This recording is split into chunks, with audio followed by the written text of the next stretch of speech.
Here's why the Met Gala is like your corporate DEI program.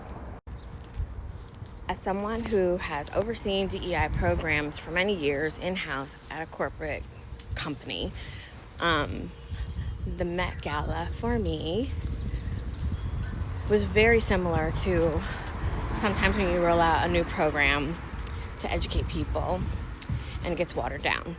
So this year's theme was dandyism, and if you don't know anything about dandyism, look, please, by all means, grab a book. There's a great one by Chantrell Lewis, who is, I think, graduated from Howard University, has a beautiful book about that.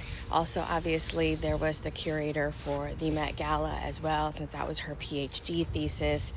There is material out there. So if you look at that material and you look at what happened on the blue carpet, we have a disconnect.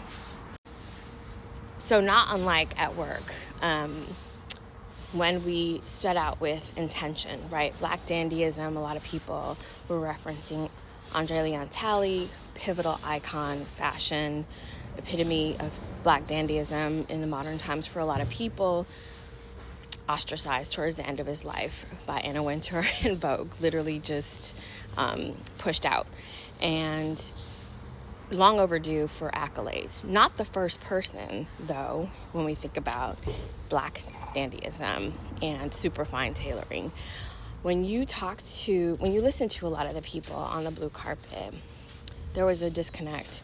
Some of them were just talking about superfine tailoring, and I was like, where's the Black culture piece of this? This was really important for a lot of people to recognize the Black culture contribution to high fashion.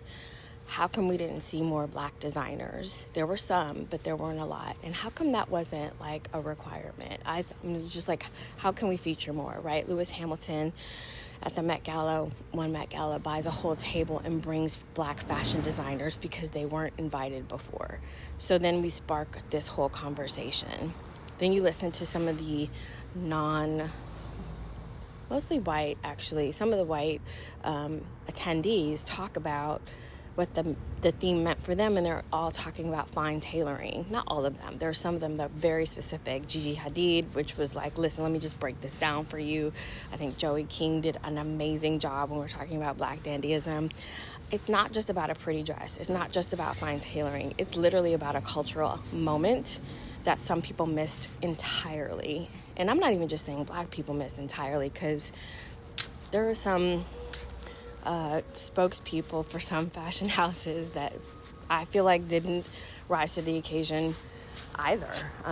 Do I love the fact that Rosa Parks was on somebody's underwear? Absolutely not. I don't think that that's fashion for me. But listen, again, I'm not a fashion girly.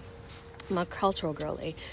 So this is what happens even in corporate programs. We don't do these programs just for the group of people we're highlighting. Like if you think about Black History Month, it's Asian American Pacific Islander Month, which is, I feel like, the worst abbreviation because there are so many other Asian communities that are not included in that abbreviation. So don't even get me started on that. But we're not doing the things for those communities. I mean, of course, they know their culture. We know our culture.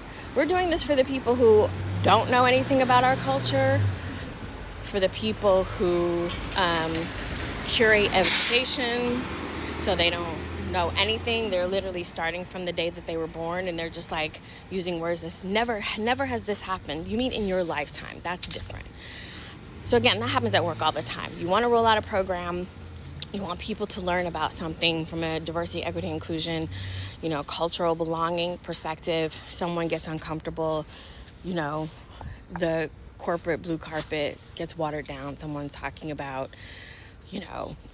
not what the thing is. And that's why a lot of people think that DEI programs don't work, because it's just to make other people more comfortable who don't want to learn or feel awkward about not knowing something about other people, and so they would rather just not. So I think we need to think more about intention and execution as opposed to just intention. Like, we all need to be on the same page on what the thing is and why we're doing it, or else it'll all fail. And that's that. Also, girl, my hair braiding lady is back. Thank gosh.